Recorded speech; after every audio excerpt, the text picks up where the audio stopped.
Terus saya mengucapkan terima kasih kepada Bapak Ibu yang telah menyempatkan hadir dalam undangan diseminasi sebagai rangkaian dalam kegiatan calon guru penggerak angkatan 11. Oleh sebab itu terima kasih banyak Bapak Ibu atas kehadirannya. Baiklah Bapak Ibu, adapun tujuan diseminasi pada hari ini adalah untuk menyampaikan dan menyebarluaskan informasi mengenai budaya positif pada modul 1.4.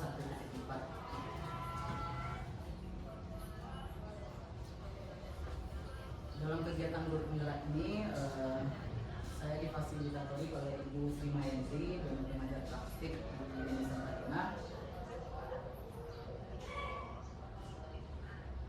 Baiklah Bapak Ibu, sebelum kita masuk kepada penjabaran konsep tentang budaya positif, lebih dahulu saya buka mengenai tentang pertanyaan pemantik setuju atau tidak setuju. Yang pertama, apakah hukuman itu dapat mendisiplinkan anak? Bagaimana pendapat Bapak Ibu? Setuju atau tidak setuju? Setuju ya, Bob? Oke, setuju. Lanjut untuk pertanyaan nomor 2. Pemberian hukuman dengan hal positif seperti membaca atau membersihkan halaman sekolah dapat meningkatkan disiplin anak. Setuju atau tidak setuju? Setuju. Oke. Dan yang ketiga, memberi penghargaan dapat meningkatkan motivasi belajar anak. Gimana Bapak Ibu? Setuju? Oke. Baiklah Bapak Ibu, nanti dalam sesi akhir pertanyaan setelah konsep ini dijelaskan, nanti kita akan menjawab bagaimana apakah ketiga dari pernyataan tersebut benar atau salah. Itu ya Bapak Ibu. Dalam penyampaian budaya positif ini ada beberapa konsep yang akan saya sampaikan. Yang pertama adalah tentang disiplin positif dan nilai-nilai kebajikan universal. Yang kedua itu teori motivasi, hukuman dan penghargaan, restitusi. Yang ketiga keyakinan kelas. Yang keempat kebutuhan dasar manusia dan dunia berkualitas. Kemudian yang kelima restitusi 5 posisi kontrol. Dan yang keenam adalah segitiga restitusi.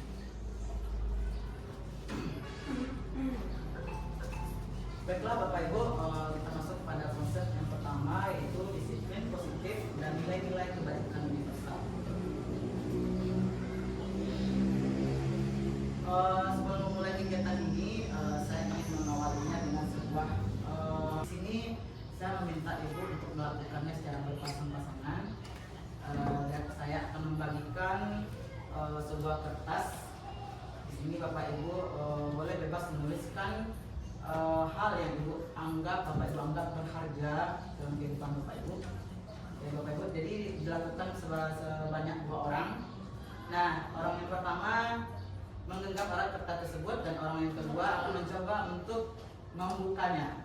Terserah caranya, apakah itu dengan memaksa atau dengan merayu atau dengan pokoknya berbagai cara supaya pasangan Bapak Ibu tersebut membuka kepalan tangannya sehingga Bapak Ibu mendapatkan kertas tersebut. Silakan Bapak Ibu tuliskan di sini kira-kira apa yang paling berharga dalam kehidupan Bapak Ibu sehingga Bapak Ibu menuliskannya di sini. Nanti bergantian kita Aku orang aja. Saya akan minta menyampaikan tidak. Oke Bapak Ibu, silakan tulis kira-kira hal-hal berharga, cukup 1 saja. Kemudian Bapak Ibu melakukan secara berpasangan. Salah satunya berusaha untuk membuka. Silakan. Oke, silakan Bu. Tadi itu Bapak Ibu boleh melakukan merayu, mungkin apa perasaan juga boleh. Namanya rasa. Aku nambah harga lagi. Aku pasti dipertahankan lagi.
Oke. Siap. Kasih kue itu aja lah buat Ya, mungkin dengan imbalan mungkin memberikan kue yang ada di mejanya.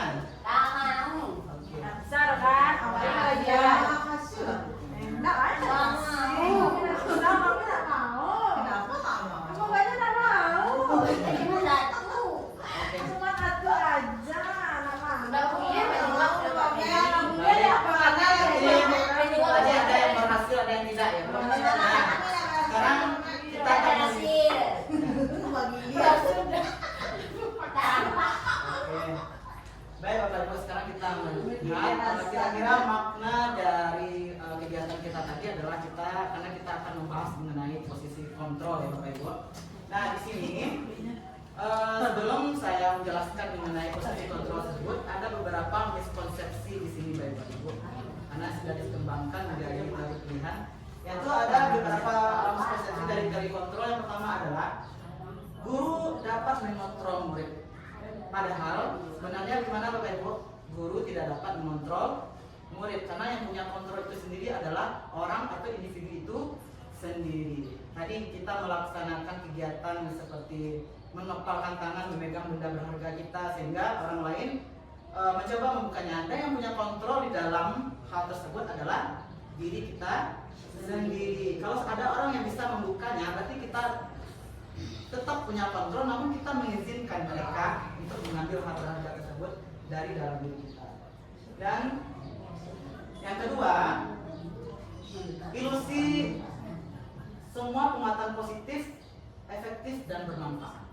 Nah ini juga ilusi ya Bapak Ibu, berarti ini tidak benar. Bagaimana penguatan positif seperti merayu, membujuk, memberikan penghargaan itu tidaklah efektif dalam menerapkan kedisiplinan positif. Yang ketiga, kritik akan membuat orang merasa bersalah dan dapat menguatkan karakter.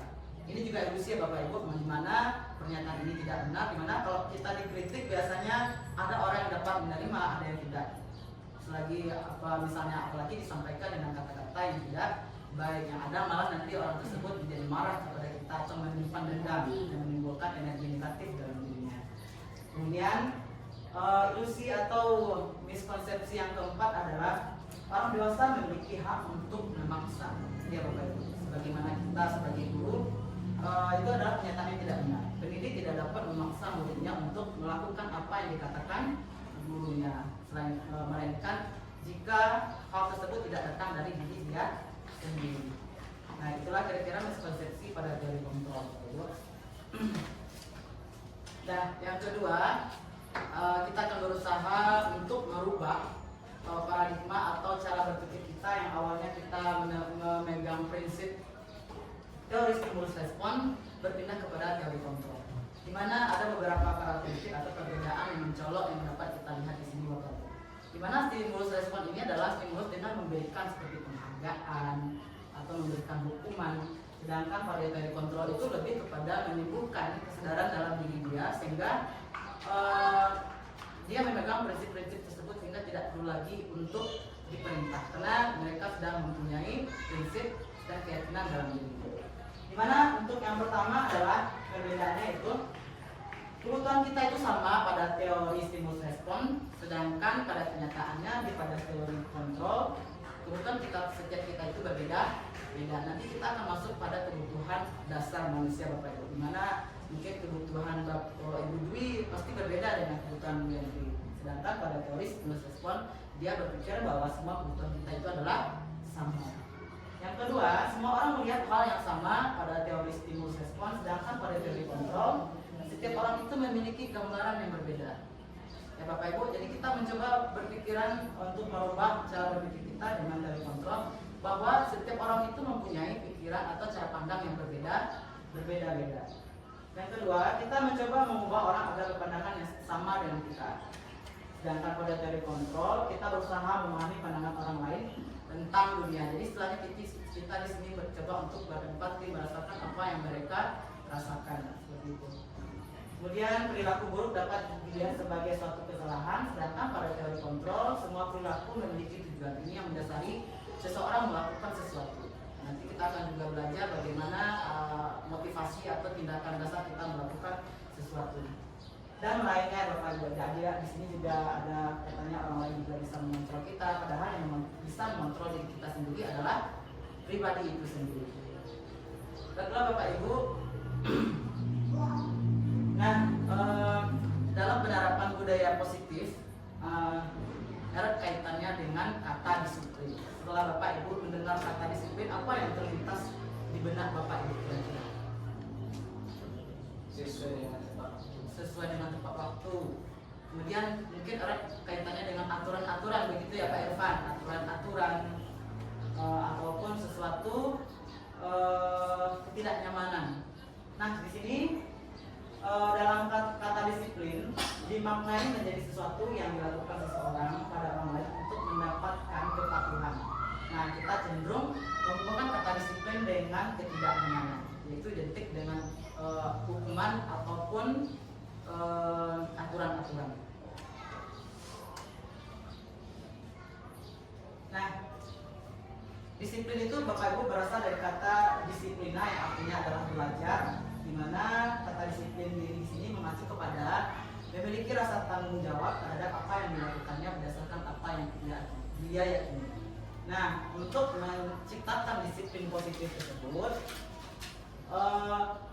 perlulah ditumbuhkan rasa kesadaran untuk memberdayakan peserta didik tanpa imbalan ataupun tanpa hukuman. Jadi, kalau kita ingin menerapkan disiplin positif, kita harus terbebas dari yang namanya penghargaan dan ancaman atau hukuman, karena mereka sudah mempercayai nilai-nilai kebajikan yang ada dalam dirinya. Nah, sebagai pendidik, Bapak Ibu, kita berusaha untuk menciptakan peserta didik yang memiliki disiplin sehingga mereka berperilaku mengacu kepada nilai-nilai kebajikan universal dan memiliki motivasi intrinsik, yaitu motivasi yang berasal dari dirinya sendiri dan dalam perubahan perilaku ke arah yang lebih baik. Sebagaimana dikatakan oleh Ki Hajar Dewantara, bahwa orang yang disiplin itu adalah orang yang merdeka, yang terlepas tidak hanya dari perintah, tapi juga dapat memerintah dirinya sendiri. Oke, sekarang kita masuk kepada bagian tentang nilai-nilai kebajikan. Bapak Ibu, kira-kira nilai kebajikan itu apa? Nilai-nilai kebaikan. Nilai-nilai kebaikan. Oke Bapak Ibu, ada yang mengatakan nilai-nilai kebaikan. Nah, nilai-nilai kebajikan universal itu adalah nilai-nilai yang terlepas dari lintas bahasa, yang tidak terikat dengan lintas bahasa, suku bangsa, agama maupun latar belakang. Jadi perilaku kita mempunyai tujuan ya Bapak Ibu. Dengan menaikkan nilai kebaikan yang diyakini seseorang, maka motivasi intrinsiknya akan terbangun sehingga menggerakkan motivasi dalam dirinya untuk dapat mencapai tujuan mulia yang diinginkan, yang merupakan kutipan dari Diana dosen atau dalam bukunya pada tahun 1998. Di mana ada pun beberapa contoh dari nilai kebajikan ini adalah seperti saat kurikulum merdeka ini kita menerapkan agar peserta didik kita dapat memiliki keyakinan tentang nilai-nilai pada profil pelajar Pancasila seperti beriman dan bertakwa dan berakhlak mulia, kemudian berkebinekaan global, gotong royong, mandiri, kreatif dan bernalar. Kemudian ada juga contoh lainnya yaitu lembaga internasional IBO Premier Years Program, di mana di sini institusi tersebut menerapkan nilai-nilai kebajikan yang berfokus pada toleransi, rasa hormat, integritas, mandiri, menghargai, antusias dan sebagainya. Kemudian nilai-nilai kebajikan juga ada pada keterampilan hidup seperti dipercaya, lurus hati, pendengar yang aktif, tidak merendahkan orang lain, dan memberikan yang terbaik dari dirinya sendiri. Jadi Bapak Ibu, kita mengaitkan disiplin positif dengan nilai kebajikan untuk mencapai standar pendidikan nasional kita, di mana di sini kita menerapkan disiplin positif agar terbentuknya murid-murid yang berkarakter, berdisiplin, santun, jujur, peduli, tanggung jawab, dan merupakan pembelajar sepanjang hayat sesuai dengan standar kompetensi lulusan yang diharapkan. Baiklah Bapak Ibu, kita masuk kepada konsep yang kedua, yaitu teori motivasi, hukuman, dan penghargaan kemudian ada restitusi.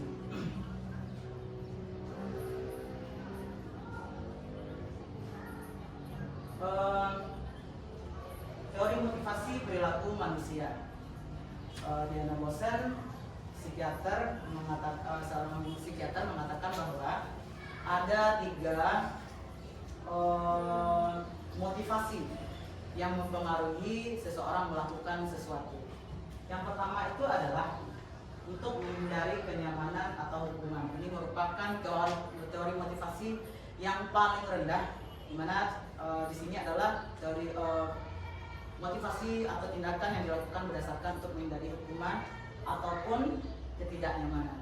Nah, seperti yang kita lihat ya Bapak Ibu, kalau kira-kira di sekolah kita masih menerapkan hal-hal seperti ini, dan dengan adanya budaya positif ini kita berharap dapat terus beranjak dari teori hukuman kepada teori restitusi.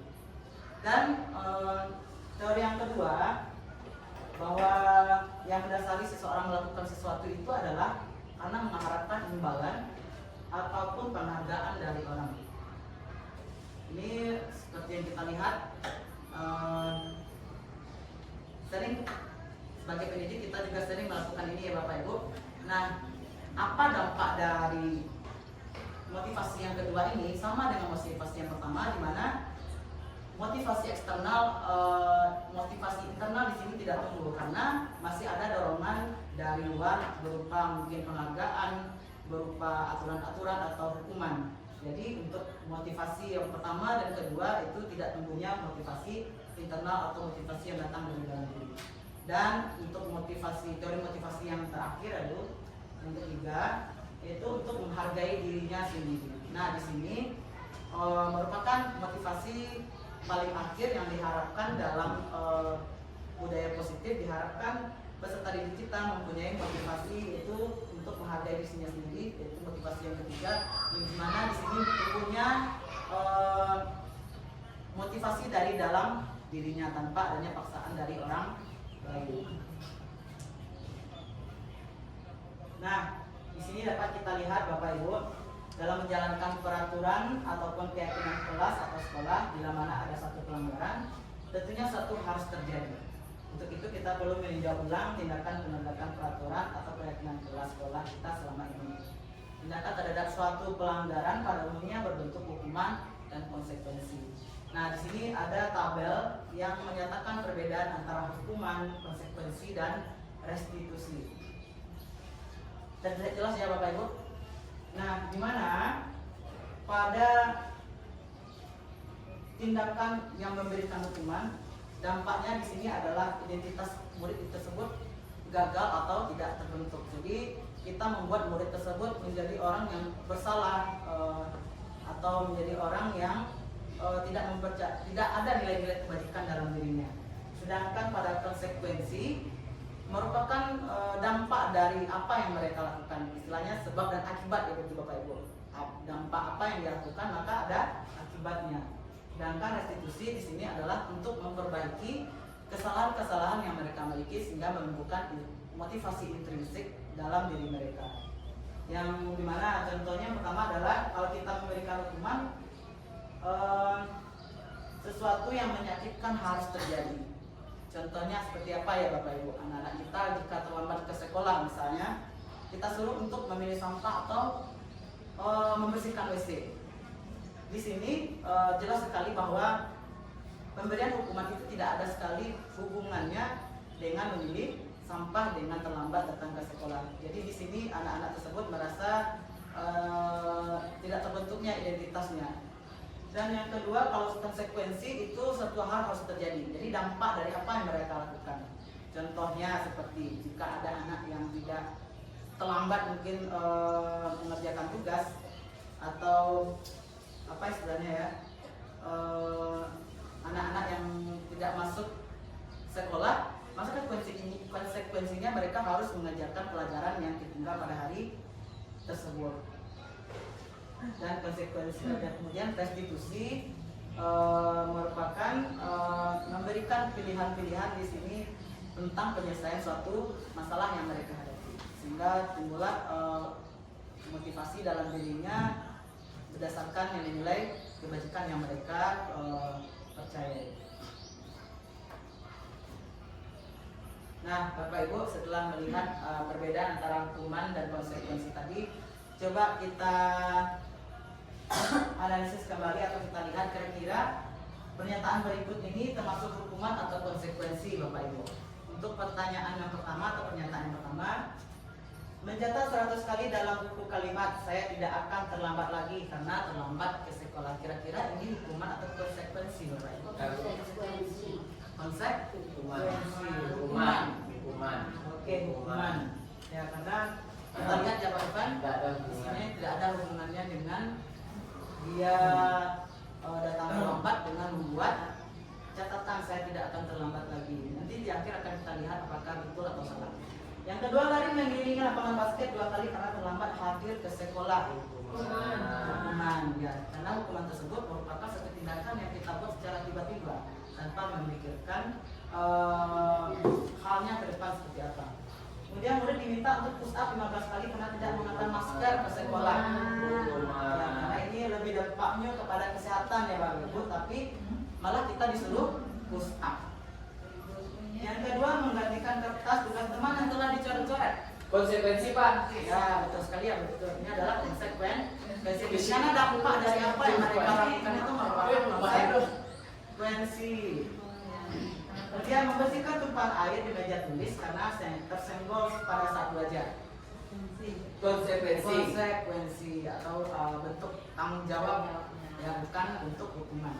Kemudian murid disuruh mengenakan sepatu seharian. Ini sepertinya murid disuruh membuka sepatu seharian di sekolah karena tidak mengenakan sepatu hitam. Jelas sekali ya, tidak ada hubungannya dengan pembentukan disiplin positif di sini. Kemudian lari mengelilingi lapangan basket 2 kali karena terlambat 10 menit untuk pelajaran PJOK. Konsekuensi. Yang nomor terakhir ini agak samar ya Bapak Ibu. Karena kalau kita lihat di sini dia berbentuk fisik, tapi ini adalah arah bukan konsekuensi karena kebetulan adalah pelajarannya PJOK. Untuk pelajaran tadi memang tidak cocok ya Bapak Ivan. Bisa dulu PJOK-nya lagi teori kan harus jalannya.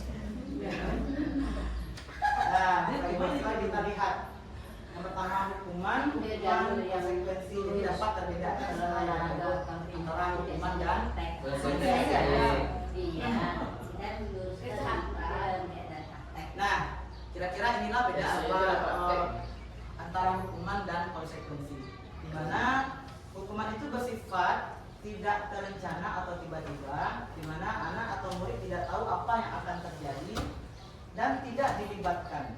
Biasanya hukuman ini bersifat satu arah dari pihak guru yang memberikan dan murid hanya menerima satu hukuman tanpa melalui suatu kesepakatan. Sedangkan pada konsekuensi ini sudah direncanakan dalam bentuk aturan seperti itu ya Bapak Ibu, dan sudah disepakati, disetujui oleh murid. Umumnya berbentuk konsekuensi yang dibuat oleh pihak guru atau sekolah dan murid sudah mengetahui sebelumnya konsekuensi akan diterima bila ada pelanggaran. Jadi ini jatuhnya masih kepada peraturan. Nah, ini kira-kira perbedaan antara hukuman dan konsekuensi. Dimana kalau hukuman itu bersifat paksaan, sedangkan pada konsekuensi masih bersifat stimulus atau tanggapan, atau yang kita sebut dengan teori stimulus respon, dimana kita akan berusaha berpindah dari teori stimulus respon menjadi teori kontrol. Nah, sekarang penghargaan sama hubungannya dengan hukuman. Penghargaan sifatnya itu sama Bapak Ibu, akan menimbulkan kira-kira dampak yang sama seperti hukuman. Di mana artinya kita di sini meminta peserta didik kita dengan cara membujuk ataupun memberikan suatu penghargaan untuk memenuhi satu tujuan tertentu dari orang. Nah, di sini yang timbul adalah motivasi eksternal, yaitu dari gurunya, bukan dari dia sendiri, dari imbalan yang mereka harapkan. Jadi baru tumbuh motivasi intrinsik di sini, melainkan motivasi eksternal. Ada istilahnya faktor ketergantungan ya Bapak Ibu yang menyebabkan beberapa hal. Yang pertama itu jangka pendek dan jangka panjang. Misalnya dalam kelas saat kita memberikan penghargaan atau hadiah kepada murid, mungkin saat itu mereka mau melakukannya, tetapi saat kita berhenti tidak lagi memberikan penghargaan, maka mungkin motivasinya menjadi berkurang atau bahkan dia tidak melakukannya lagi. Nah, ini pengaruh penghargaan dalam jangka pendek maupun jangka panjang. Kemudian penghargaan itu tidak efektif, di mana setiap kita kali memberikan penghargaan, Bapak Ibu pasti anak-anak kita berpikir, kira-kira untuk kalau saya melakukan ini atau menyelesaikannya dengan cara begini dan didapatkan penghargaan, kira-kira Bapak Ibu akan memberikan apa lagi ya? Nah, dampaknya nanti Bapak Ibu setelah kita tidak memberikan stimulus lagi dengan penghargaan seperti itu, maka peserta didik kita tidak lagi atau berkurang motivasinya karena tidak ada lagi dorongan dari luar. Dia tidak mempunyai motivasi dari dalam diri, melainkan dari gurunya. Jadi tidak diberikan lagi, motivasi tersebut hilang. Maka disebut di sini penghargaan itu tidak efektif. Nah, kemudian penghargaan merusak hubungan. Kira-kira kita sering ya Bapak Ibu memberikan penghargaan di dalam kelas dengan memuji peserta didik kita. Nah, secara tidak langsung itu dapat melukai atau merusak hubungan mereka sesama teman. Karena tumbuhnya rasa iri, rasa cemburu karena kita sudah memberikan pujian terhadap orang-orang tertentu di depan teman-teman mereka. Jadi di sini penghargaan dapat merusak hubungan. Kemudian penghargaan mengurangi ketepatan. Di sini ya Bapak Ibu, ini dilakukan sebuah penelitian di mana dikumpulkan beberapa orang anak di dalam ruangan tersebut. Kemudian mereka diberikan stimulus berupa penghargaan dan satu lagi tidak diberikan penghargaan.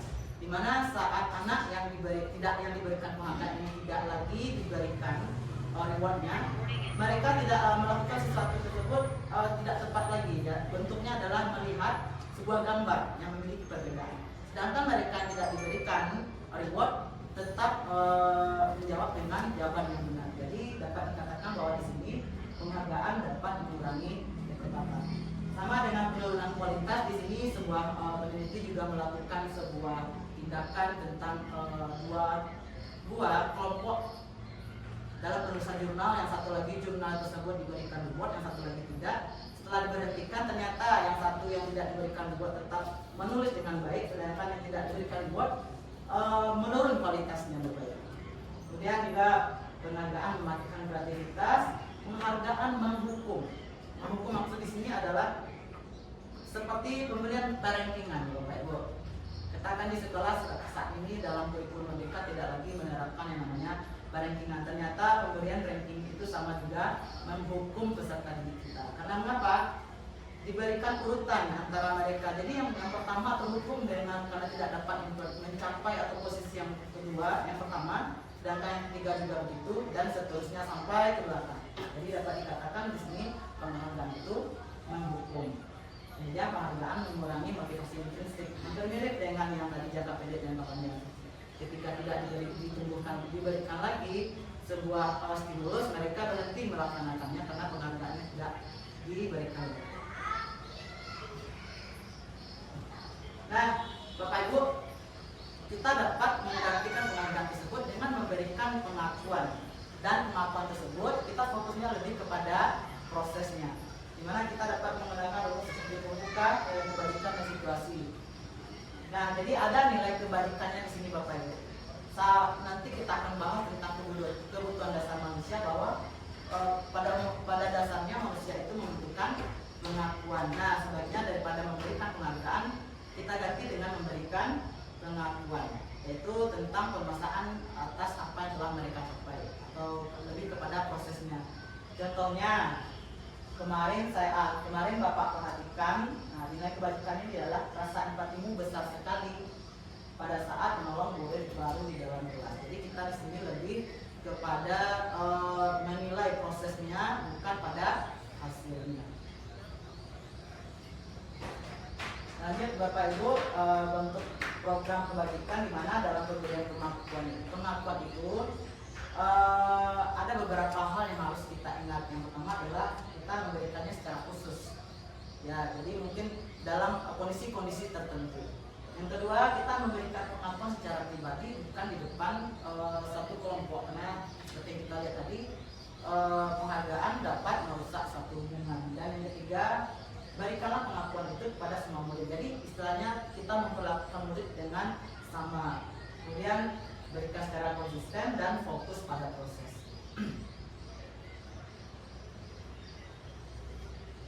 Dan yang terakhir adalah restitusi. Sebagaimana tujuan kita dari awal menghukum, pada akhirnya kita berharap kita akan beranjak kepada restitusi. Nah, Bapak Ibu, kira-kira restitusi itu adalah proses menciptakan kondisi bagi murid untuk memperbaiki kesalahan mereka sehingga mereka bisa kembali lagi kepada kelompoknya dengan karakter yang lebih kuat. Jadi di sini kita dapat memberikan beberapa, nanti kita akan bahas ya Bapak Ibu bagaimana caranya penyerapan restitusi ini di dalam lingkungan sekolah kita untuk memberikan disiplin positif.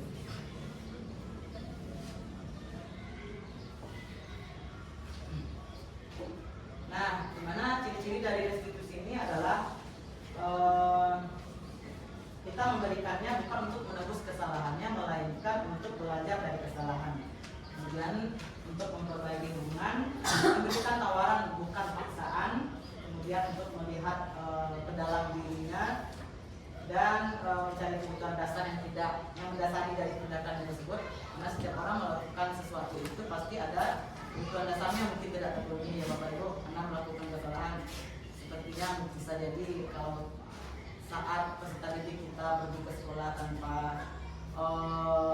sarapan terlebih dahulu, maka mereka akan memperlihatkan respon-respon yang menyebabkan pembelajarannya menjadi tidak berjalan dengan baik.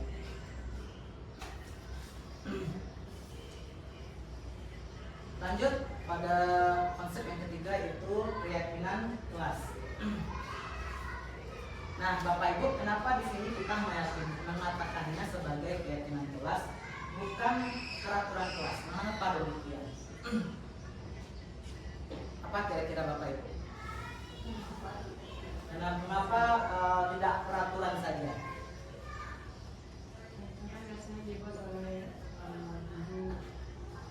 Oke, Bu. Karena peraturan dibuat oleh guru. Artinya kalau kita buat peraturan, maka yang datang di sini adalah motivasi dari luar, dari orang lain, dari aturan-aturan seperti mana kita lihat tadi, bahwa yang mendasari tingkah laku seseorang itu adalah yang pertama menghindari hukuman atau aturan ya Bapak Ibu. Jadi istilahnya peraturan juga identik seperti hukuman, di mana di sini tidak menumbuhkan motivasi intrinsik dalam diri anak tersebut. Sementara dalam budaya positif kita mengharapkan anak ini tumbuh kesadaran dalam dirinya sendiri berdasarkan nilai-nilai yang mereka yakini.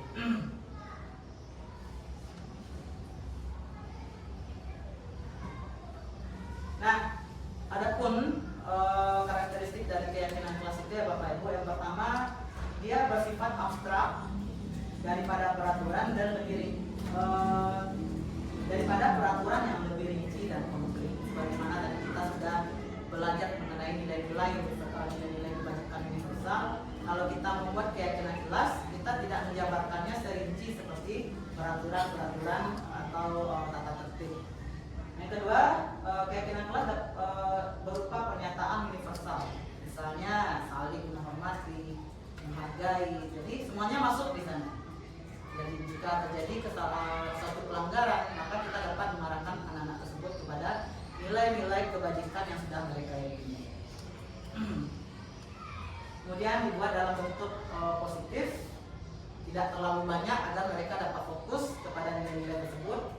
Kemudian keyakinan tersebut diterapkan di lingkungan dan semua warga berkontribusi. Dan yang terakhir adalah keyakinan kelas tersebut perlu diletakkan di mana mereka dapat melihatnya setiap hari dan mengingatnya. Itu ya Bapak Ibu.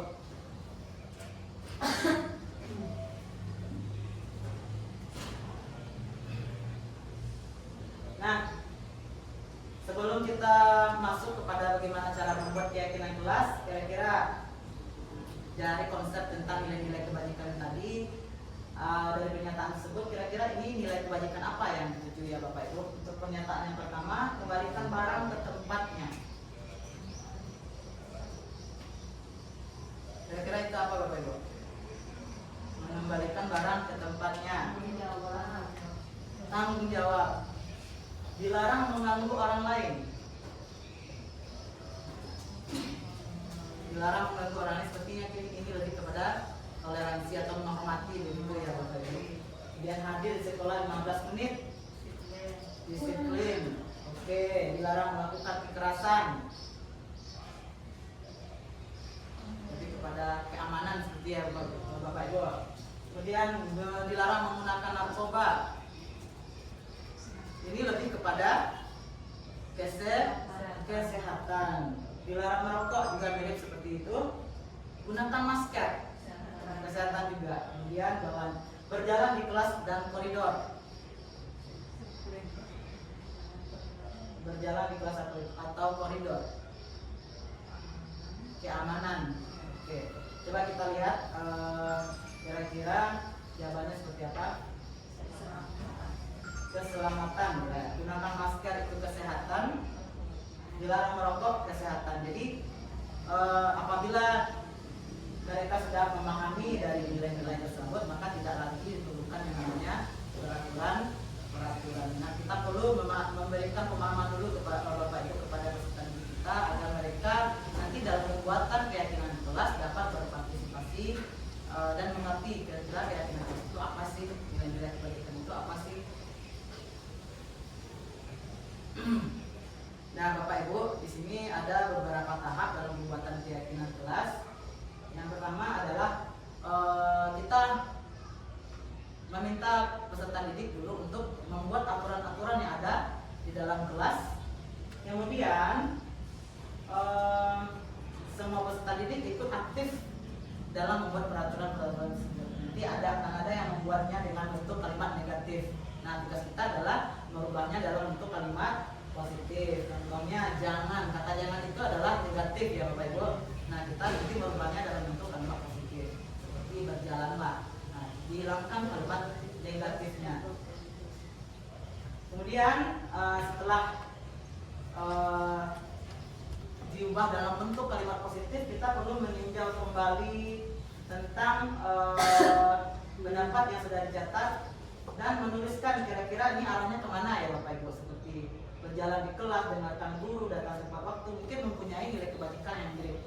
Jadi kita nanti akan menyatukan beberapa tata tertib atau aturan-aturan menjadi sebuah nilai kebajikan. Nah, dalam pembuatan keyakinan kelas dia atau idealnya itu 3 sampai 7 agar mereka dapat fokus kepada nilai-nilai tersebut. Kemudian mereka mungkin bisa menandatangani sebagai bentuk persetujuan dari keyakinan kelas itu dan kemudian ditempel di tempat yang mudah dilihat oleh peserta didik kita. Kira-kira itu ya Bapak Ibu untuk membuat sebuah keyakinan kelas. Nah, sekarang kita masuk lagi pada konsep yang keempat, yaitu kebutuhan dasar manusia dan dunia berkualitas. Jika di Bapak pendidikan kita Ki Hajar Dewantara mengatakan bahwa kita itu diibaratkan sebagai seorang petani ya Bapak Ibu, dimana kalau seorang petani tentu saat dia menanam padi maka dia mengusahakan hal-hal yang terbaik seperti memperbaiki kondisi tanah, memelihara tanaman padi, memberi pupuk dan air, kemudian membasmi ulat-ulat atau jamur untuk mengganggu hidup tanaman padi dan lain sebagainya. Intinya di sini apapun kebutuhan yang diperlukan oleh padi tersebut diusahakan oleh petani agar dapat tumbuh dengan baik. Nah, begitu juga kita sebagai pendidik, di mana kita mengusahakan agar terpenuhinya kebutuhan dari peserta didik kita sehingga mereka dapat tumbuh kepada hal-hal yang baik. Nah, Bapak Ibu, selanjutnya William Glasser, seorang psikiater juga dari Amerika, mengatakan bahwa seluruh tindakan manusia itu memiliki tujuan tertentu, yaitu untuk memenuhi kebutuhan dasarnya. Jadi kalau kita apapun yang kita lakukan, sebenarnya kita adalah untuk memenuhi kebutuhan dasar kita. Sebagaimana yang kita ketahui di sini terdapat 5 kebutuhan dasar. pertama adalah bertahan hidup, atau yang kita sebut juga dengan survival, kasih sayang dan rasa diterima atau love and belonging, kemudian kebebasan atau freedom, kemudian ada kesenangan atau fun, dan kemudian ada penguasaan atau power. Nah, sebagai peserta didik tentu kita harus memahami kebutuhan-kebutuhan dari peserta didik kita. Nanti kira-kira seandainya mereka melakukan sesuatu, nanti sehingga kita dapat memahami kira-kira kebutuhan dasar apa yang belum terpenuhi. Nah, dari 5 kebutuhan dasar tersebut, 1 diantaranya merupakan kebutuhan fisik, sedangkan yang 5 lagi merupakan kebutuhan dari psikologis. Jika kelima kebutuhan dasar tersebut terpenuhi, maka peserta didik kita akan tumbuh dengan seimbang dan bahagia. Namun sebaliknya, jika kebutuhan dasarnya tidak terpenuhi, maka seseorang akan mengalami emosi negatif seperti bosan, sedih, atau kecewa. Dan kata lain, perilaku buruk seseorang biasanya adalah respon dari kebutuhan yang tidak terpenuhi. Namun mereka tidak tahu bagaimana cara menyampaikannya. Jadi kita kira peserta didik tersebut mungkin ada yang bermenung, ada yang tidak fokus dalam belajarnya. Itu disebabkan karena ada kebutuhan dasarnya yang tidak terpenuhi. Cuma mereka tidak pandai bagaimana cara menyampaikannya. Nah, adapun kebutuhan dasar yang pertama itu Bapak Ibu, ini merupakan kebutuhan psikologis, yaitu bertahan hidup. Di antaranya adalah seperti kesehatan, rumah, makanan, ini lebih kepada sandang, papan, dan pangan kita. Kemudian kebutuhan biologis kita seperti kebutuhan untuk reproduksi dan kebutuhan merasa aman juga merupakan bagian dari kebutuhan dari bertahan hidup.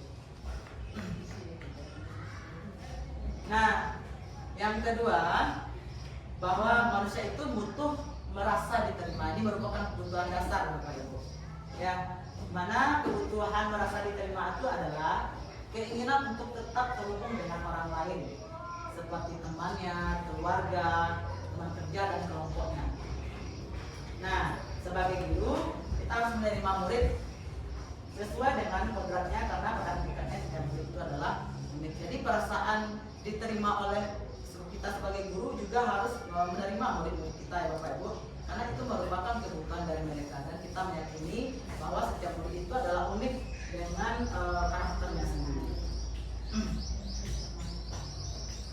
Nah, kebutuhan yang ketiga adalah kebebasan. Kebebasan ini bukan berarti kita membiarkan peserta didik dapat melakukan apa yang mereka inginkan ya Bapak Ibu, tapi kebebasan di sini lebih berarti kepada memberikan mereka kesempatan seperti membuat pilihan, menyuarakan pendapat dengan percaya diri, kemudian kesempatan untuk mencoba hal-hal baru, kemudian memiliki otonomi dan mengarahkan hidupnya sendiri. Nah, ini merupakan kesempatan kita sebagai seorang guru dalam memenuhi kebutuhan peserta didik kita, dimana dalam pembelajaran yang kita sebut sekarang itu pembelajaran berdiferensiasi, di mana mereka merasa bebas dalam belajar. Sehingga kalau mereka sudah merasa bebas, artinya mereka pasti akan merasa senang dan merasa nyaman. Selanjutnya Bapak Ibu, kebutuhan yang keempat yaitu kesenangan. Ya, di sini belajar menghubungkan dengan pembelajaran yang menyenangkan di kelas. Dengan memberikan pembelajaran dengan cara yang menyenangkan, maka mereka akan menikmati apa yang mereka lakukan, akan lebih konsentrasi tinggi akan hal-hal yang mereka senangi. Ya, di sini kita sebagai guru tentu dapat melakukan observasi tentang minat dan bakat mereka, sehingga kita tahu apa kesenangan-kesenangan dari murid kita tersebut, agar tujuan pembelajaran kita dapat tercapai dengan baik. Dan yang terakhir adalah penguasaan atau power, dimana seperti penguasaan kompetensi itu merupakan satu kebutuhan ya Bapak Ibu, dan terampil diakui pencapaiannya. Nah, seperti yang kita sebutkan tadi, kita perlu untuk memberikan pengakuan atas pencapaian mereka, karena itu merupakan sebuah kebutuhan dasar dari manusia. Kemudian seperti penguasaan dalam memberikan kesempatan akan hal-hal penting dalam hidupnya, menentukan keputusan-keputusan. Nah, di sini sebagai kita berada di sekolah dasar, tentunya kita pasti harus mengarahkan, karena belum tentu mereka dapat menentukan keputusan sendiri. Nah, di sini peran kita sebagai pembimbing, kita dapat mengarahkan peserta didik kita untuk menentukan keputusan-keputusan dalam hidupnya. Ini termasuk ke dalam urutan hidup penguasaan. Lanjut Bapak Ibu, yang kelima adalah 5 posisi kontrol.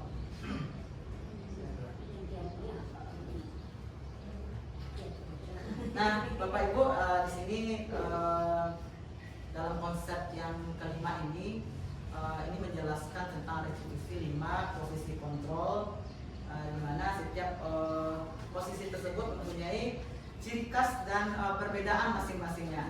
Ada sebagai penghukum, ada sebagai pembuat rasa bersalah, kemudian ada sebagai teman, ada sebagai pemantau, dan yang terakhir adalah sebagai manajer, di mana kita berharap seiring berjalannya waktu kita dapat berada di titik yang terakhir sebagai manajer. Bapak Ibu, untuk lebih memahami tentang 5 posisi kontrol berikut, marilah coba kita lihat video berikut ini.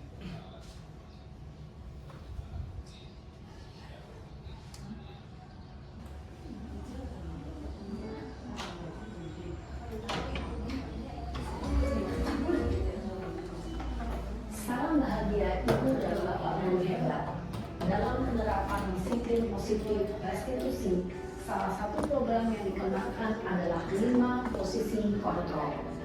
5 posisi kontrol dalam restitusi adalah proses perjalanan seorang pendidik agar dapat mengenali dirinya. Pada video kali ini, kita akan membahas tentang 5 posisi kontrol yang dikembangkan oleh Diane Dawson dan contoh penerapannya.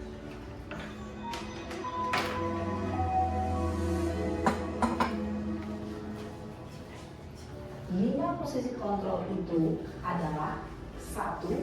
Posisi penghukum, 2. Posisi pembuat rasa bersalah, 3. Posisi teman, 4. Posisi pemantau atau monitor, dan 5. Posisi manajer. Untuk lebih memahami kelima posisi tersebut, mari kita saksikan kasus Naren yang terlambat hadir 20 menit di sekolah dan melihat bagaimana kelima posisi kontrol dalam menghadapi masalah tersebut.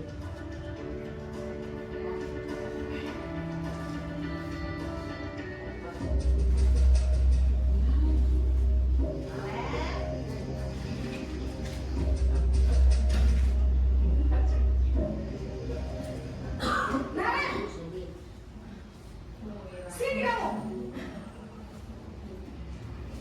Selamat pagi, Bu. Selalu terlambat. Kamu deh, pasti terlambat. Maaf, Bu. Saya Apa? Apa coba? Alasan kamu apa lagi? Kapan sih kamu tidak terlambat? Malas sekali ya kamu jadi anak. saya Dasar pemalas. Gak kapok-kapok sih kamu. Sudah berapa kali terlambat? Sana, kamu keliling lapangan basket 2 kali. kenapa saya harus ke lapangan basket, Bu? Kenapa?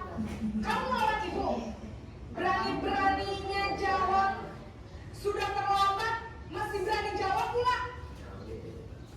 Sekarang, keliling lapangan basket 5 kali sekalian. Biar kapok. Cepat. Pergi sana ke lapangan basket. Posisi penghukum biasanya berbicara dengan nada tinggi, menghardik, menunjuk-nunjuk, menyakiti, dan menyindir. Hukuman bisa berupa fisik maupun psikis. Ibu dan Bapak Guru hebat, dampak yang terjadi pada murid ketika guru berada pada posisi penghukum adalah murid cenderung akan memberontak, bahkan menyimpan dendam.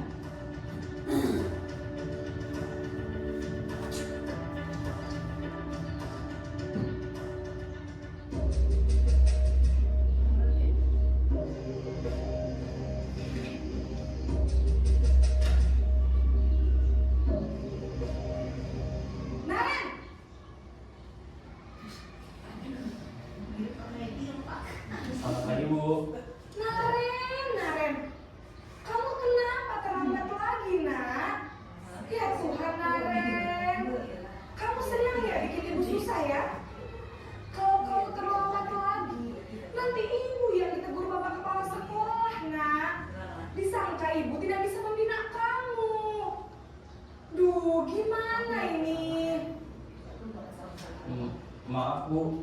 Duh Gusti Naren. Kamu suka ya kalau ibu ditegur bapak kepala sekolah? Terus, sekarang ibu harus tulis apa ini di buku absen? Ini kamu sudah sering terlambat loh. Ibu harus apa coba? Maaf Bu. Maaf sekali. Ya sudah, lain kali jangan bikin ibu susah lagi ya nak ya. Ibu tidak akan kuat lagi kalau kamu begini terus. Bisa jantungan kalau ibu tegur bapak kepala sekolah. Sana cepat kelas. Maaf ya Bu. Maaf sekali. Posisi pembuat rasa bersalah berbicara dengan nada tenang, cenderung lembut. Namun kata-kata yang diutarakan membuat murid merasa menjadi orang yang gagal, memandang buruk dirinya sendiri, merasa tidak berharga, dan tidak sanggup membahagiakan orang lain. Ketika guru mengambil posisi pembuat rasa bersalah, murid akan menganggap dirinya yang bersalah dan ia akan menyimpan emosi negatif tersebut di dalam dirinya.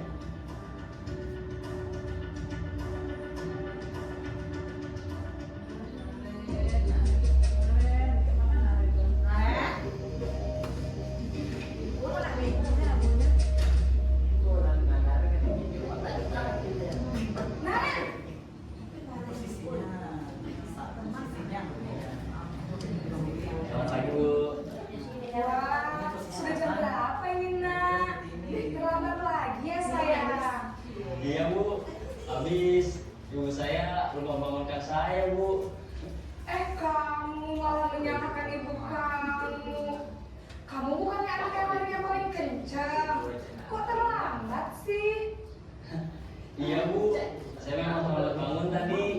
Jadi biarpun saya lari kencang, tetap gak kekejar Bu. Ya sudah sana. Nanti lain kali larinya lebih kencang lagi ya. Biar gak terlambat lagi. Bikin seneng ibu. Demi ibu. Bisa kan? Bisa lah Bu. Ya sudah sana masuk kelas. Ibu beresin urusan absen kamu. Kamu ini ada-ada saja. Dalam posisi teman, guru berbicara dengan nada suara ramah, akrab, cenderung bersenda gurau untuk menjaga suasana tetap santai. Murid akan merasa senang, aman, dan akrab dengan guru. Identitas yang tercipta adalah identitas sukses atau berhasil. Namun, perlu diingat, karena ini masih dorongan eksternal, maka ada faktor ketergantungan dari murid kepada orang tertentu. Di sini guru absennya, sehingga di lain waktu murid bisa berperilaku baik, namun hanya kepada orang-orang tertentu saja.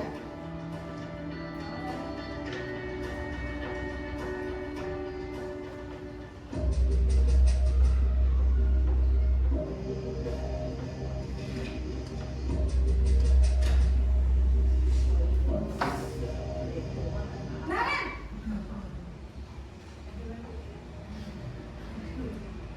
Selamat pagi Bu.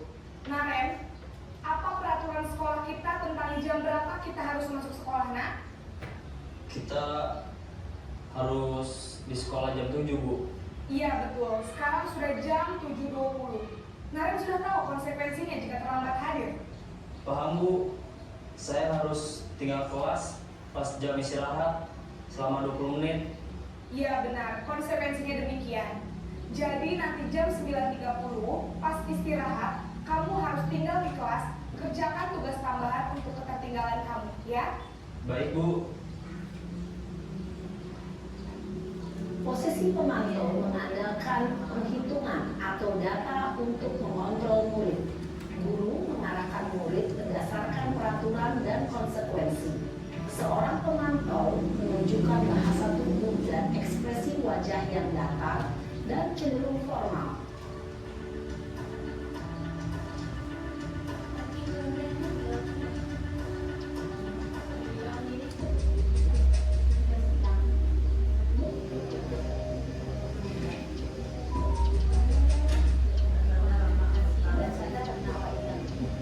Naren!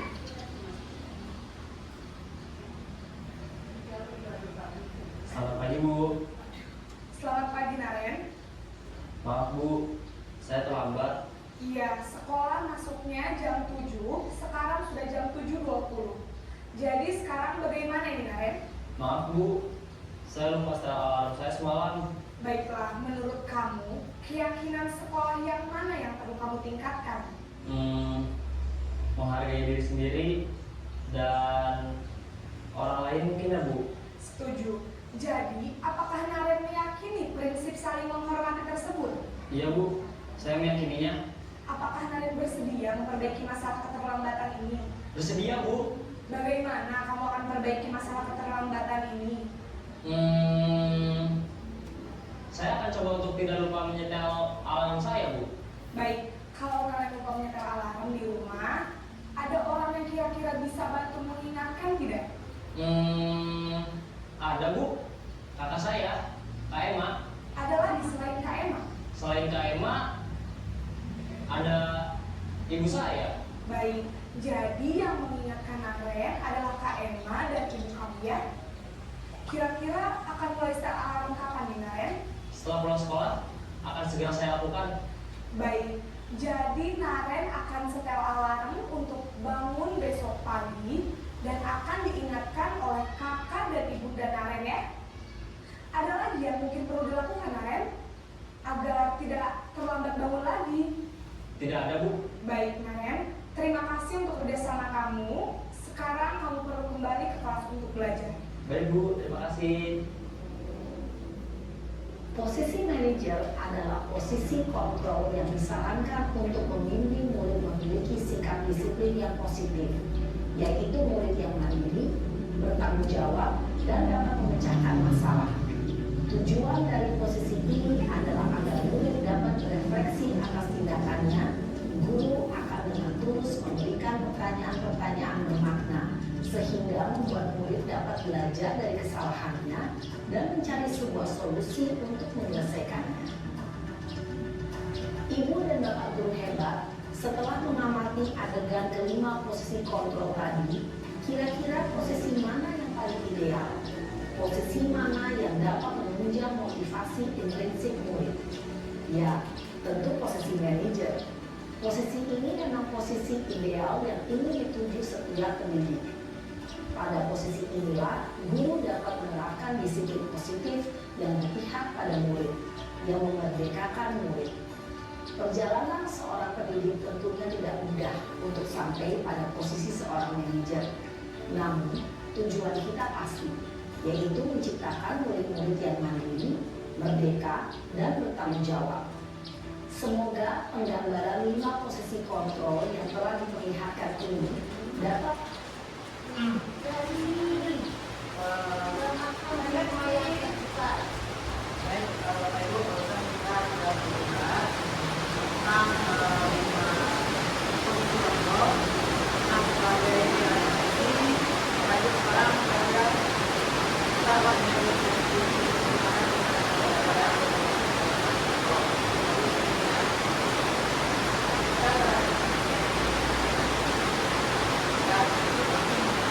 dapat kita lihat perbedaannya dari yang Bapak Ibu, di mana ada posisi pendukung di sini kita dapat lihat bahwa misalnya di tengah tidak pendukung, maka kita melakukan dengan cara yang tidak baik, seperti cara yang keras, mati, karena di sini merasa bebas.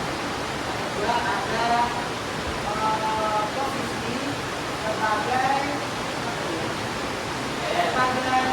untuk merasa bersalah, karena di sini guru membebankan murid dengan perasaan bersalah sehingga guru motivasi tidak bisa tidak tertutup karena dia juga merasa bersalah atas apa yang dilakukan apa yang dilakukan. Dan yang ketiga, di sini sebagai teman dapat kita lihat bahwa motivasi dapat terbentuk, cuma di sini pasti ada dorongan dari orang lain, yaitu dorongan dari gurunya. Dan yang keempat itu posisi sebagai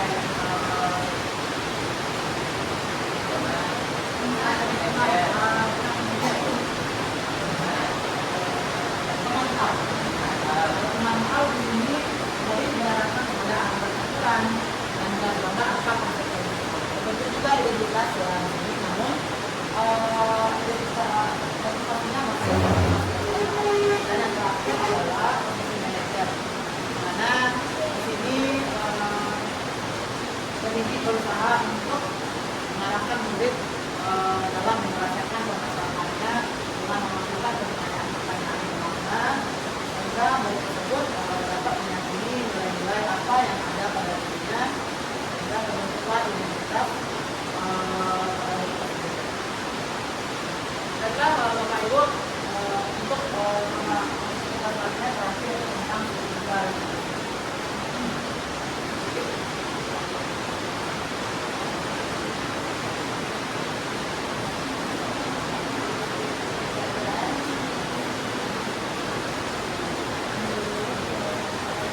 dalam pelaksanaan kebijakan ini Bapak Ibu, kita melaksanakan ada 3 tahapan. Yang pertama adalah menstabilkan identitas. Yang awalnya murid merasa bersalah, merasa gagal menjadi identitas yang berhasil.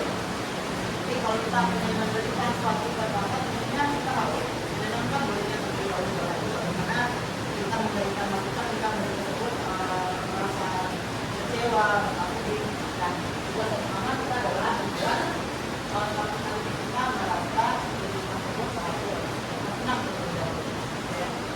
Bisa dengan mengucapkan kata-kata seperti semua orang juga melakukan kesalahan, kalau bapak belajar dari kamu mungkin bapak minta akan berubah.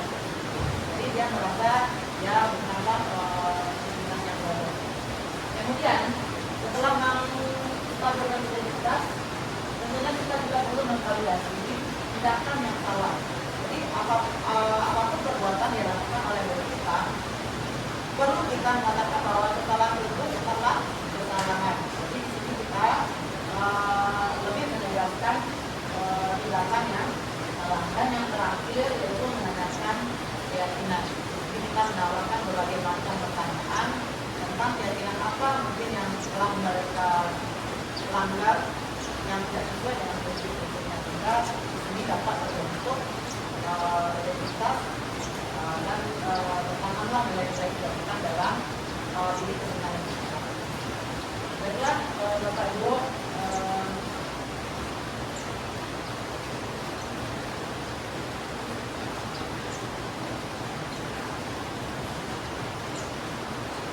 kesimpulan dari kegiatan kita pada hari ini tentang budaya positif yaitu yang pertama, budaya positif merupakan perwujudan dari nilai-nilai dan keyakinan universal yang bisa diterapkan di sekolah.